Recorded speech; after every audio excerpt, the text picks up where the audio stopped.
My flight was delayed for over an hour due to what the airline called a minor technical issue.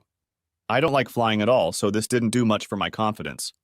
Honestly, the news that the plane I was going to spend more hours on than I would have liked, flying mostly over water, broke down before we even boarded, turned the trip into a nightmare for me. At least it was a pleasant surprise to me that we, after a tremendously bumpy flight, landed safely.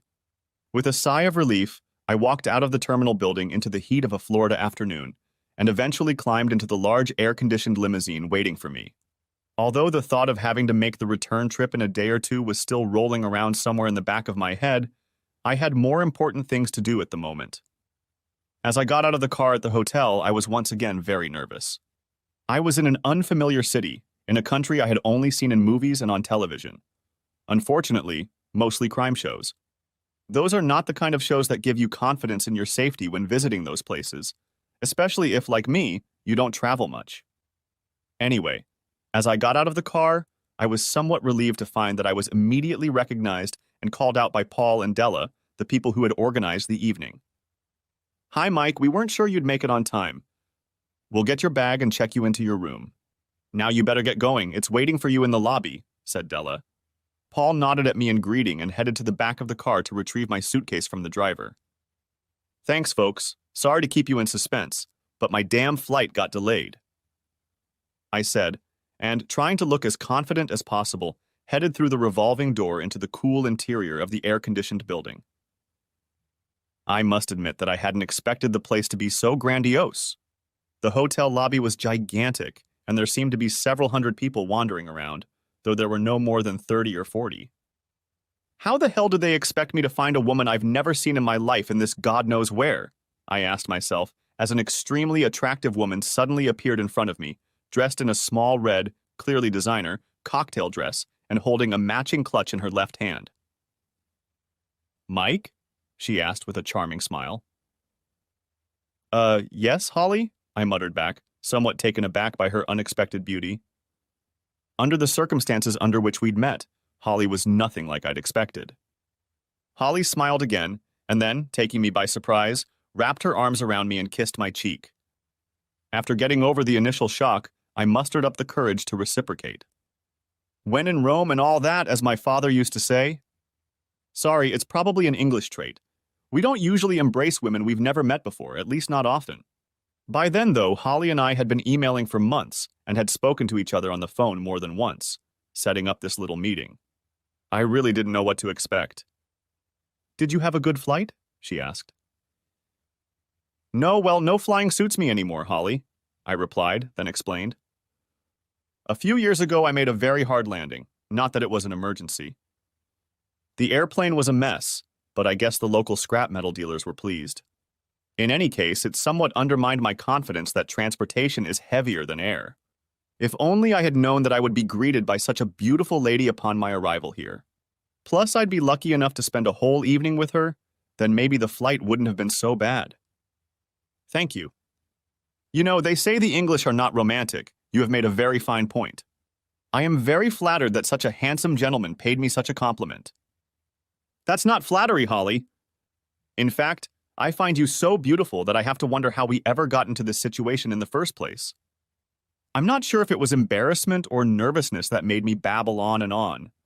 Come to think of it, I usually never talked to a woman or flirted with her the way I did with Holly over the next few hours. Thinking back on what I'd said, I had to admit that most of the time I was talking complete nonsense. My mom always said that beauty is in the eye of the beholder, Mike. Maybe some people's eyes don't see what other people see," replied Holly. "My father used to say that familiarity breeds contempt. Perhaps that's where we're headed. Change of country, change of, bed partners. And another saying I also remember is that change is as good as a vacation." "You're depressing me, Mike." "I'm sorry, but the last few months have been very depressing for me, except for our correspondence with you." Holly smiled. "I would have thought you'd be pretty upset about that." "Oh, make no mistake, that's the way it was, Holly. But then I started to enjoy our little letters and conversations, and I began to look forward to them so much. I'll be honest, for weeks now I've been looking forward to coming here and meeting you in person. And I'll add that if I had seen your picture, I would have flown to Canada weeks ago already. That might spoil the surprise for us, What if you were recognized? Holly, I looked her over from head to toe. If I'd known how beautiful you were, well, the hell with the surprise. I still can't figure out why you picked me. I thought it would be ironic, I suppose. Anyway, who better than Mike Crosby, 34, married to Emma? Holly pulled a long face. It's been 10 years, they don't have kids. Rumor has it that it's Emma's choice. Mike is a maintenance manager at a hospital near their home. A job he hates, by the way. Mike has a handicap of 3 when he plays golf with friends every Saturday morning, and he's a killer spin bowler, whatever that means, at the local amateur cricket club he trains with on Tuesday evenings and plays for on Sundays during the summer. Gosh, aren't you thorough? Exclaimed I. No, not me, Mike, but the people I hire. I have some pictures of you in white suits. Holly had a questioning expression on her face for a second, probably doubting if she'd gotten the name right. You look very elegant in them. Those pictures are probably the reason I chose you as my secret lover this evening. She smiled at me and winked slightly. I think you're flattering me, Holly, I replied, smiling. But I also remember thinking, I hope she didn't mistake my cricket box for something it isn't. Fortunately, we were interrupted at this point as Paul and Della, the couple who had met me outside the hotel, approached us.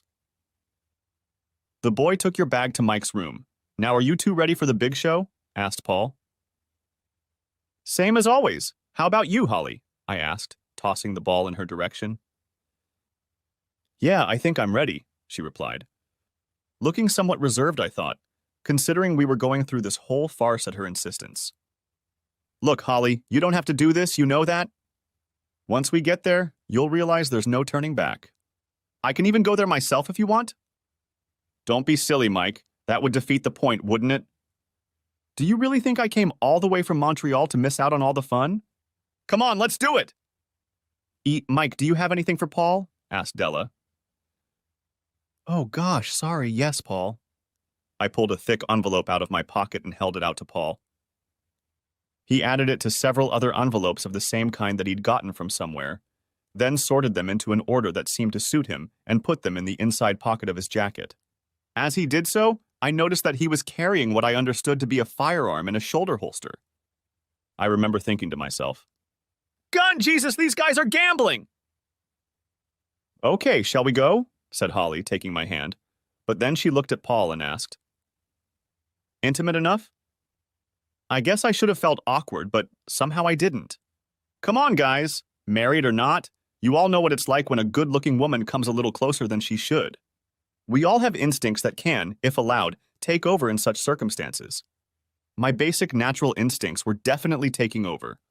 Although I was still very nervous, I couldn't think of any reason to try to control them. No, it seems a little more familiar to me, doesn't it, Della? Replied Paul. Yeah, come on, guys. You're two people in love having a secret rendezvous away from your spouses, so make it look believable, replied Della, sounding like a movie director.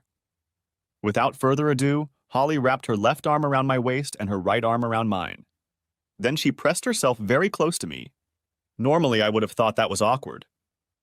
Yeah, that's the ticket. Let's do it and don't forget all those sticky eyes. Della chuckled. That won't be hard, replied I, looking at Holly beside me. Hey, watch out, Holly!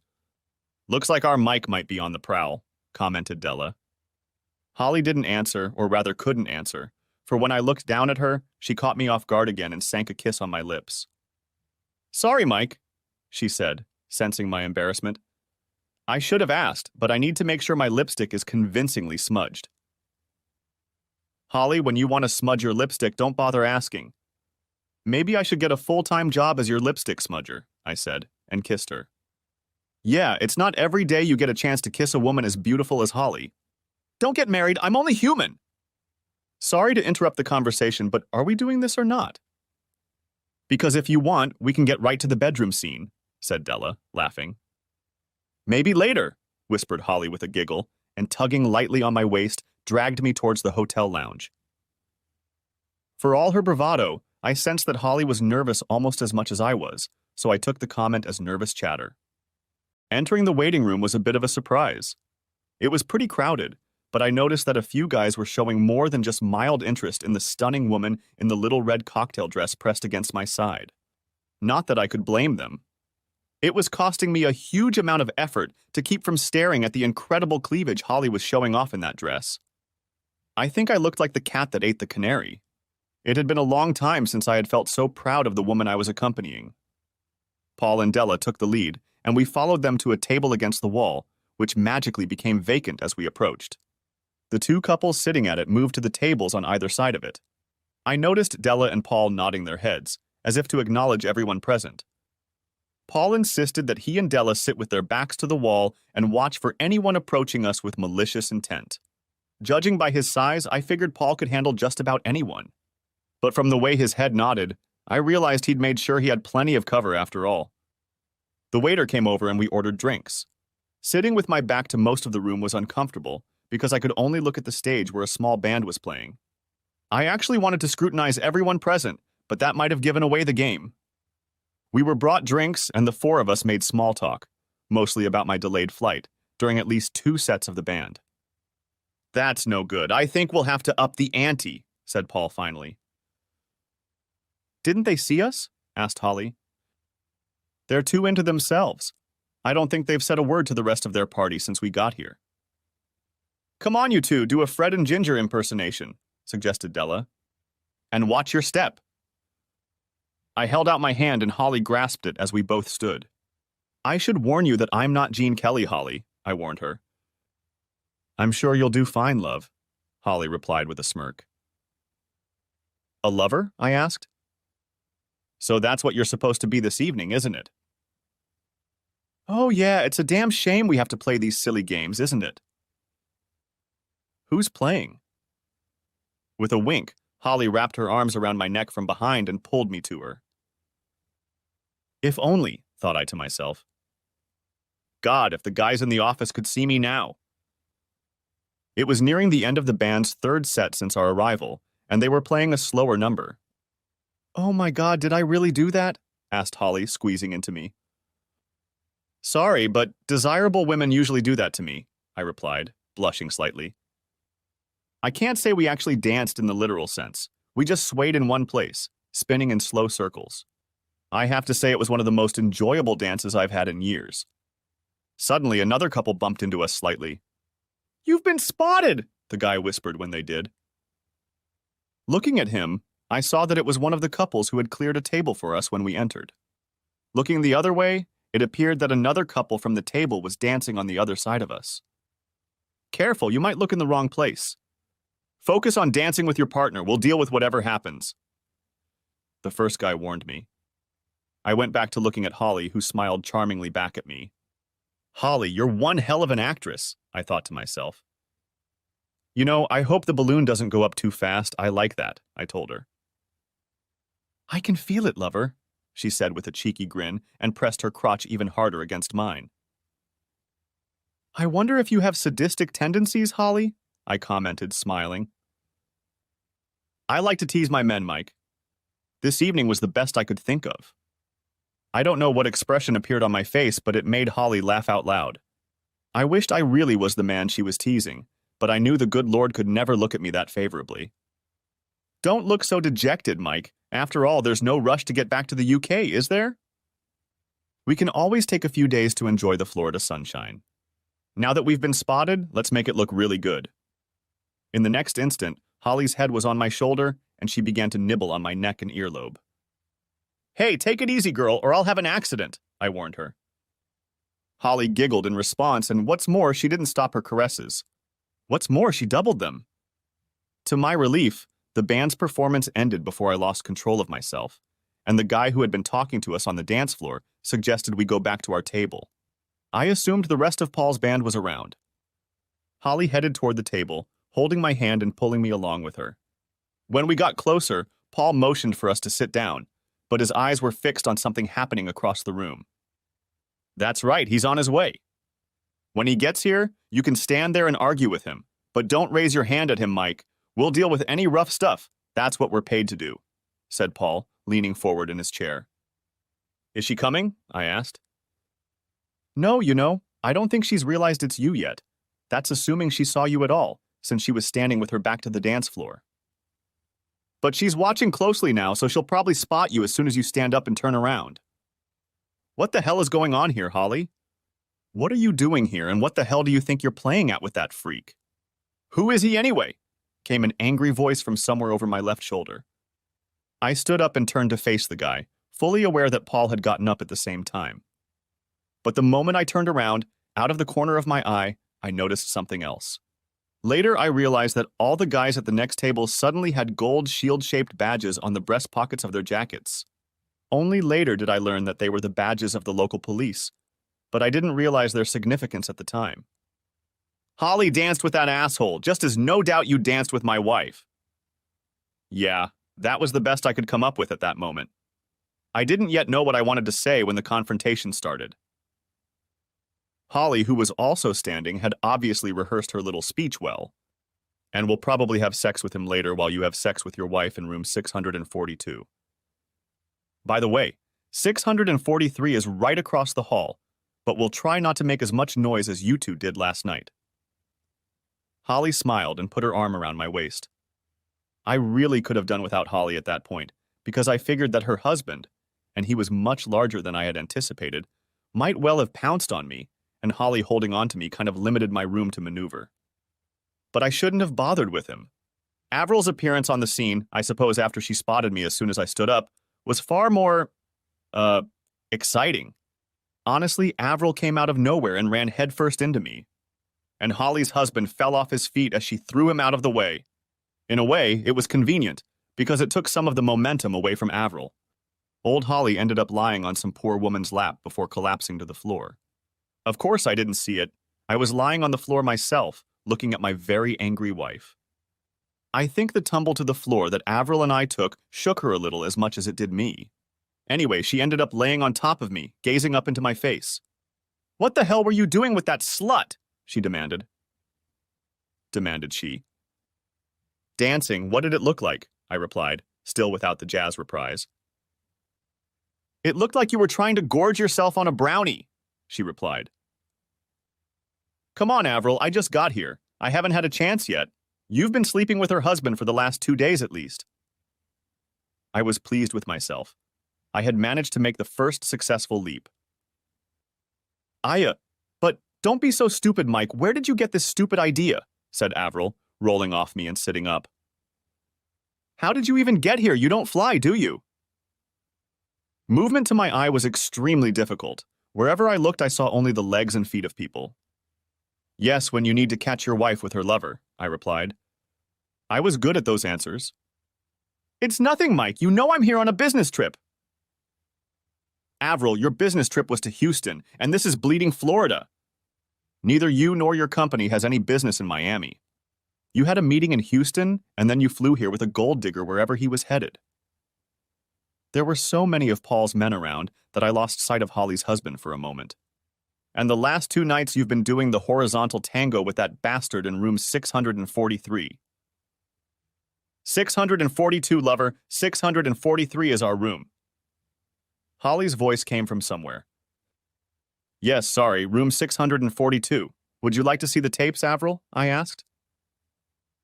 I didn't know if Holly had tapes from this trip, but I knew she had plenty of tapes from their previous dates. I figured Avril wouldn't want to see them. Avril just sat on the floor and stared at me. I have to admit it was the first time I'd ever seen her at a loss for words. No, that's a lie. I remember the first time I went to bed with her, before we were even married. When I was done with her, she lay there speechless. I always thought I had shaken all the chatter out of her. Well, that couldn't disappoint her. She came back for more the next night and eventually married me. It's just a pity.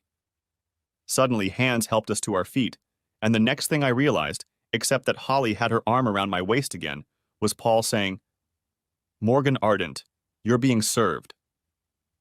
And he held out an envelope to Holly's rather disheveled husband. I wondered what I'd missed to make Morgan so disheveled. Paul then promptly did the same with Avril. Although our British divorce petitions don't have to be filed as formally as the Yanks do, I could send them by registered letter. Holly and I just thought it would brighten up the party a bit if we did it officially and at the same time as handing the papers to her husband. Then the two guys with Holly and Morgan, who followed the lovers along with the rest of their company, were handed the paperwork. Holly took care of everything. Avril and Morgan worked for an American company, so we both sued them in an American court for turning a blind eye to what was going on with the couple. Of course, with their bosses who were served papers were their girlfriends. I guess the damn company had to turn a blind eye. Finally, Paul handed Morgan Ardent the suit for alienation of affection that Holly's lawyers had filed in the American courts on my behalf. It had been years since anyone had successfully pulled something like this off in the UK. Just as suddenly as it started, it ended. I have no idea where or when Avril disappeared to. Holly said she was taken away crying by one of her boss's guys, but I never saw her leave. I did see Holly's husband being taken away by two guys. Not before he gave me a look that I figured would turn me to stone. "So what's going to happen now?" I asked Holly. "We're dancing," she replied with a smirk and dragged me towards the dance floor again. The rest of the evening turned into a bit of a party. When we got back to the table, Paul and Della sort of introduced us to all their cop friends, but didn't go into detail. They knew who we were anyway. Della explained to me as I danced with her that, as they'd hoped, all those police badges kept old Holly from taking a swing at anyone. Judging by the state he was in the last time I'd seen him, I had to wonder if he'd taken a swing at anyone else while I was on the floor with Avril. Some of the women at the party were also police officers, and I had a fascinating conversation with one of them when I danced with her later. She told me that a few years ago she had been shot while dealing with a domestic dispute. "I shot his balls off," she replied when I asked her what happened. "We were taught that if you're forced to fire a shot, you should empty the cartridge case. There's no point in risking them having time to fire a second shot." "Where did he shoot?" I asked. "Would you believe it? I had to have my nipple reconstructed." "God, lucky he didn't kill you," I commented, thinking that if the bullet had hit her in the chest, it must have traveled very close to her heart. "The damn thing hit my badge first and then deflected onto my chest. I don't know if that damn badge saved my life or made it worse." "Christ, what did your husband say about it?" "Not so much. He himself got shot in the ass a few years ago. The bullet is still in him. They sent him away for that reason." "I bet he wasn't happy about it." "No, Paul's quite happy. He's a qualified lawyer now, but he's more interested in doing all those private investigators." "Paul is your husband. Then who is Della?" "I assumed Della was Paul's wife. I have no idea why." "My sister. She's an ex-cop too, quit when she had her first child. I never got up the courage to ask under what circumstances Paul got shot in his jacket. I found that American police officers like to have a drink or two. It was a little disconcerting that they all seemed to carry guns. Not that they were waving them around or anything. I have no idea what time the party ended. I'm afraid I had too much to drink myself. But I remember a disappointing conversation we overheard in the elevator. One of the hotel employees was telling the couple how lucky they were. The hotel was full, but for some reason the couple in room 642 had suddenly checked out. The housekeeping staff was still in room 642 when Holly, Paul, Della, and I went into room 643. "Well, that takes away what remains of the evening's fun," said Holly. "I couldn't wait to see their faces when we leave this room together in the morning." "Maybe that's not such a bad thing. It might give their lawyers leverage in court," commented Paul. "Paul, I have enough information about what those two have been up to in the last 6 months to get 2 divorces. Besides, I have the prenup my father insisted on. He never had a high opinion of Morgan." "Yeah, but what about Mike because they don't have prenuptial agreements in the UK?" "I'm on the losing end either way, Paul. My lawyer thinks everything will be split 50-50. The only clearing in the sky is that Avril makes more money than I do." I told them. "I think heads will fly in this company, and Morgan and Avril will be at the top of the list. My uncle is a big stockholder, and he's already on the case," Holly informed us. "I barely managed to keep him from rushing in, or we would have missed out on the fun tonight." "Not much actually happened. There weren't many fireworks." "Quite a lot of expense on your part, Holly, for something that could have been done at home," I said, voicing my thoughts. "Now, Mike, the look on Morgan's face when you said he slept with your wife was classic." "He had no idea who you were." "Did I say that?" No, not in those terms. You're too much of a gentleman. But I did. The look on Morgan's face when he realized that it wasn't he who had caught me, but I, or rather we, had caught them, was something. And then Avril flew into the house like a linebacker during a home run. The funniest thing I've seen in a long time, said Holly, and laughed out loud. Holly, I don't know much about American sports, but I thought linebackers played American soccer and home runs scored in baseball, I remarked. Ah, we have something else in common. I've never been a sports fan either, replied Holly. I think we've all noticed, Holly, commented Della. We chatted for God knows how long about nothing in particular, but eventually headed to bed. I should say that room 643 was a suite. I had one bedroom and Holly had the other. When we went to bed, Paul and Della were sitting in the living room. When we got up in the morning, Mona, Paul's wife, had replaced Della, who I assume had gone home to her children. Apparently, Paul was an officer of the court. I have no idea what that means. But I realized that in American courts, his word would be taken almost as gospel. I mean, he could swear that Holly and I didn't spend the night in the same bed. The original plan was for us to meet Morgan and Avril in the morning when they came out of their hotel room. But they ran away, and that plan was canceled. So, Mike, what are your plans? Asked Holly at breakfast. I'm not sure. I guess I'll go home to lick my wounds, I replied. Well, lovers spread out. Why don't you and I fly to Vegas for a few days before you head home? Great idea, Holly, but I don't want to fly back to the UK as it is. Sorry, but adding another flight to Las Vegas is not my idea of a good time. Holly sat pensive for a few moments. Flying makes you so upset, doesn't it? Okay, alternative idea. A close friend of mine has a house in the Bahamas. Why don't we go there for a few days? Don't worry, we can go by boat and you won't even have to risk me driving. I had to think about this question, but not for long. After traveling across the Atlantic, it would be foolish to fly straight back to the UK, considering that I still had almost 2 weeks of summer vacation left. I had to get home as soon as possible, because when Avril got home, she'd probably be in for a real old spat. The house was already on the market, and I was transferring cash everywhere to keep her from emptying all the joint accounts. Don't forget that my attorney oversaw all the changes I made. I would still get screwed. His job was to keep me from going broke. Yeah, why not? A nice ferry cruise should be fun. But can you just show up uninvited at a friend's house like that? Of course, I have a standing invitation. I don't attend as often as I should. But how about you take me with you? Oh, they'll probably like you better than Morgan. They never thought much of him. Holly replied with a smirk. Did I say ferry? The cab dropped us off at what I assumed was a fancy cabin cruiser or even a private yacht. It turned out to be some kind of charter fishing boat, and it had impressive speed. During the trip to the Bahamas, Holly spent most of her time sunbathing on the foredeck in a tiny bikini. I spent most of my time on the bridge, where the captain was ostensibly showing me how to steer the boat, while in reality, we were admiring Holly's slender body with the other crew members. Daddy, said Holly, hugging the older guy who met us at the boardwalk. This is Mike. His wife Morgan played with him. Holly introduced us. Hey, son. He shook my hand and then Holly's. I told you could never trust that little shit. But no, you always thought you knew best. Okay, Mike, let's go back inside and change into some appropriate clothes. I realized that my business suit was not considered appropriate attire for the Bahamas. In the house, a large dilapidated structure that bore little resemblance to a house I had been to before, I met Holly's mother, who greeted me like a long-lost son. It was disconcerting to my reserved English nature. Things got a little more formal, though, when Holly's father escorted me to my room.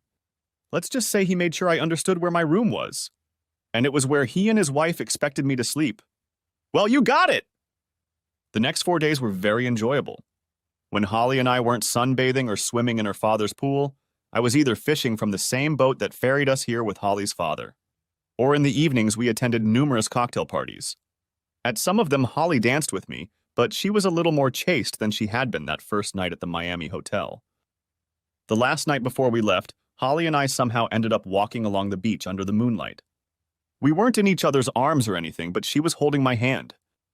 We talked about how upset I was that my divorce was going to cost me the house that I had spent so many years remodeling to fit Avril and my idea of what a house should be. Although Avril always let me do whatever I wanted to do with the house, Avril just picked the color schemes and everything. The outbuilding and even the kitchen and bathrooms were always my plan, as was the garage and workshop. How I will miss that workshop. Mike, do I want to apologize? Said Holly suddenly. What's there to apologize for, Holly? Well, that first night in Miami, I got a little ahead of myself. Holly, we were both very nervous about what was going to happen. I think we both drank a little more than we should have and said some things we shouldn't have. It helped mask our nervousness. That's all we have to worry about. I know, but I'd hate for you to think I'm flirting with someone like that. Damn, don't be silly, girl. I understand perfectly. I owe you an apology. I didn't control myself like I should have. I noticed, big boy, she replied with another adorable giggle. Anyway, we're not the type to give in to our baser instincts like Morgan and Avril, are we? Absolutely not, Holly. We've been together for almost 5 days and we haven't kissed once since that first night. Why do you think that is? I'm not sure. You're a very attractive woman and I enjoyed being the official smudger of your lipstick last night. But we have to take into account that we're both in what you might call a rebound relationship. How many relationships do you know that would last if they started under those circumstances? Yeah, I have to admit that they usually lead to heartache for everyone in the end, said Holly quietly. Besides, we're both still married, Holly, although our spouses don't seem to notice that fact. Yes, you're right. We're above that kind of behavior, aren't we? With regret, replied I. Does that mean you can't smudge my lipstick at least once before you leave? Holly, I sure as hell told you I'd love to apply for a full-time position as a lipstick smudger. I spent the next half hour or so watching to see how smudged I could make Holly's lipstick look. Only I think Holly was trying to find out if my tonsils were still intact by using her tongue as a probe. By the time we got back to her parents' house, we were acting like cronies. The next day, the same boat took us back to the mainland, and at what seemed like an even faster speed than the transportation. Holly then came with me to the airport and accompanied me on my flight back to the UK. Yeah, I smeared Holly's lipstick again before boarding the flight. Avril was waiting for me when I eventually made it back to the house. Surprisingly, there weren't many fireworks. Hey, sorry, Mike, I messed up, didn't I? Said Avril, looking very subdued when I found her in the kitchen. I just can't understand why, Avril. I thought we were doing well here. Yeah, Mike, I just got carried away with my work. I'm sorry, it all went to my head. I really didn't intend to cheat on you or anything. Jesus, Mike, I still love you. Yes, so what feelings do you have for him? Damn, please don't ask. He flattered and seduced me. I acted like a stupid schoolgirl. Did you? You know, with his wife? Avril, was all I had to say. Hell, I might have known you wouldn't do that. Now you're going to tell me we don't stand a chance, aren't you? You know me better than I know myself, Avril. When do I move out, or are you leaving? If you don't bring either of your lovers here, Avril, we can both live here until the house is sold. It will give us both time to find some half-decent place to live. Divorce? I'm willing to change the grounds to irreconcilable differences if we can come to an amicable agreement on finances. This will allow us to divorce quickly. Get the papers out and show me where to sign, Mike. I messed up, so I won't give you any more trouble, Avril said with resignation in her voice. That was the end of it. The divorce took place in a matter of months. The house had not been on the market for long. It had been on the market for almost 2 months when a real estate agent came along and bought it on behalf of his client. The strange guy never struck me as a real estate agent. In any case, we never even saw the buyers or learned their names. After much negotiation, he even bought almost all the furniture. I was moving into rented accommodation, and Avril, having been fired by her employer, suddenly found herself being hunted by another American company. She left England for California before the divorce was finalized. I don't know, maybe 2 months after the Nisi ruling, I got a call from the agent of the people who bought our house. It seems my client is having trouble understanding the controls of the central heating system, Mr. Crosby. We were wondering if you could come in tonight and explain to them how to set it up, he asked. I don't see why they're having trouble. It's a pretty standard system. But then again, that damn electronic timer is hard to figure out. Yeah, tell them I'll stop by tonight on my way home from work and see if I can help. By the way, what are their names? I asked. Thank you, Mr. Crosby. I'll tell them to expect you about 6:30. Goodbye, he replied, whereupon the line dropped. Weird. I remember thinking, how the hell did he know I'd get there at 6:30? When I lived there, I always came home from work at that time. And the bastard hung up on me without telling me his name. The garden looked pretty much the same when I moved in. That is, if you ignore the little sign proudly informing everyone that the new owner uses a local gardening company to mow the lawns, etc. There were no cars on the road, so I parked in the same spot. With a heavy heart, I went to the front door and pressed the bell. You know, it's really weird to go back to a house you used to live in and find yourself ringing the doorbell instead of just putting the key in the lock and letting yourself in. Who's there? The voice came from behind the closed door. Mike Crosby, I snapped back. I'm here to explain what a heating system is. I could hear all the locks and deadbolts I had installed on the door with my own hands being pushed back and undone. Screams, most of them were for when we went to bed or left the house empty. I didn't realize anyone would use them all the time. Eventually, the door opened, and a young woman of about 18 with a very thick Eastern European accent opened the door and motioned for me to come in. The mistress is waiting in the parlor. The young woman said it very precisely, as if she had rehearsed it. Then she giggled and ran off toward the kitchen. With a knock, I opened the living room door and stepped into the room. I'm Mike Crosby. I believe you have a problem with the central heating, I said to the woman standing with her back to me, looking out into the back garden. No, the heating is working fine, Mike. What I really need is someone to smudge my lipstick, she said, turned and walked into my arms. Epilogue. It's funny how things can turn out. I never got to spend another night alone in my apartment. Holly and I were married less than 2 months later. I don't work in a hospital anymore. I'm now the joint representative for Holly's father, along with Holly, in the UK and Europe. This guy has gotten involved in just about everything you can think of. To be honest, I'm out of my depth most of the time, though I'm adopting Holly's expertise as I go along. Really not much unless you count the flag display. I have a feeling that old Holly is just making sure I can afford to keep Holly in the shape she's used to. Be that as it may, I have to put on my socks quickly and get things out in the open. In a few months, Holly will have to stop chasing me all over Europe. You can't drag a kid around like that, can you? No, I'm still not flying if I can help it. Honestly, life since we got married has been like one long car vacation, very enjoyable in the new Beamer. What do people call it? Oh yes, I think I fell on my feet and also fell in love with one of the most beautiful women in the world. We spend most nights in luxury hotels. I find the nights more exhausting than the trips. Holly can be insatiable sometimes. God knows how Morgan even found the strength to sleep with Avril. But Holly insists I'm much better than Morgan in that regard. Maybe he never gave Holly and her needs the attention she deserved. Sometimes I think my new wife has a very twisted sense of humor. One morning I was coming out of the bathroom at home and caught Holly saying thank you to a picture she had hidden in one of the dresser drawers. She looked very embarrassed when she realized I had noticed her. I, of course, asked who was in the picture. Would you believe it? It's your ex-wife Avril. Holly replied with a smile.